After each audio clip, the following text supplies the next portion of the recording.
আগামী ৯ সেপ্টেম্বরেই হবে ডাকসুর ভোট গ্রহণ। নির্বাচন স্থগিত করে হাইকোর্টের দেয়া আদেশের বিরুদ্ধে চেম্বার আদালত যে স্থগিতাদেশ দিয়েছিলেন তা আপিল বিভাগও বহাল রেখেছেন। আগামী ৩০ অক্টোবর পর্যন্ত ওই স্থগিতাদেশ বহাল থাকবে। বিস্তারিত জানাচ্ছেন জাবেদ আক্তার।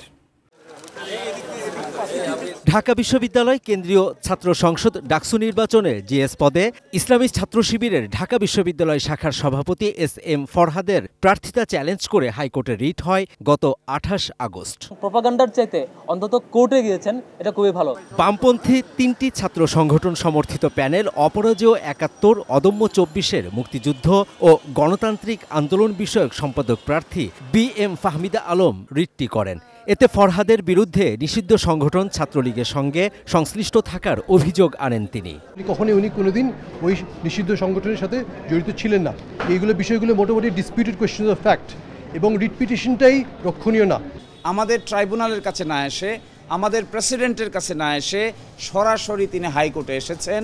এটি রিট জুরিসডিকশনের চিন্তা অনুযায়ী, জুরিসপ্রুডেন্স অনুযায়ী গ্রহণযোগ্য নয়। তবে রিটকারী ডাকসু নির্বাচন স্থগিত চাননি। কিন্তু তারপরও বিচারপতি হাবিবুল গনি ও বিচারপতি শেখ তাহসিন আলীর হাইকোর্ট বেঞ্চ গত সোমবার ডাকসুর নির্বাচন প্রক্রিয়া ও চূড়ান্ত ভোটার তালিকার কার্যক্রম স্থগিত করে আদেশ দেন। মূল অর্ডারটা হলো এখানে নির্বাচন স্থগিত হয়ে যাওয়া ৩০ অক্টোবর পর্যন্ত।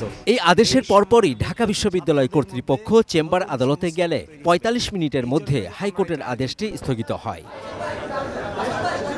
বুধবার ঢাকা বিশ্ববিদ্যালয়ের আবেদনের ওপর শুনানি শেষে প্রধান বিচারপতি ডক্টর সৈয়দ রেফাত আহমেদের নেতৃত্বাধীন ৭ সদস্যের পূর্ণাঙ্গ আপিল বেঞ্চ চেম্বার আদালতের স্থগিতাদেশ বহাল রেখেছেন।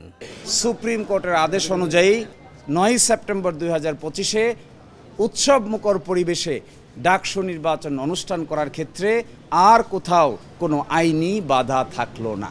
ডাকসু নির্বাচনে ফরহাদের নির্বাচন করবার কোনো বাধা রইল না।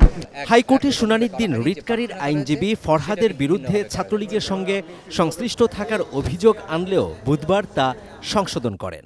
ডাকসু ইলেকশন সম্পূর্ণভাবে বন্ধ হয়ে যাওয়া অযৌক্তিক এবং যে ছাত্রের ব্যাপারে কথা হয়েছে তাকে বিরত রাখা অযৌক্তিক, যদি কিনা তার বিরুদ্ধে কোনো অভিযোগ যদি প্রমাণিত না হয়ে থাকে। ছাত্রলীগের সাথে তার যদি কোনো সম্পর্ক না থাকে তো অবশ্যই সে কন্টিনিউ করবে এবং কোয়ালিফাইড। আর যদি বিতর্কিত হয়ে থাকে তবে তার পরিবর্তে অন্য কাউকে। Javed Akhtar, ATN news, Dhaka.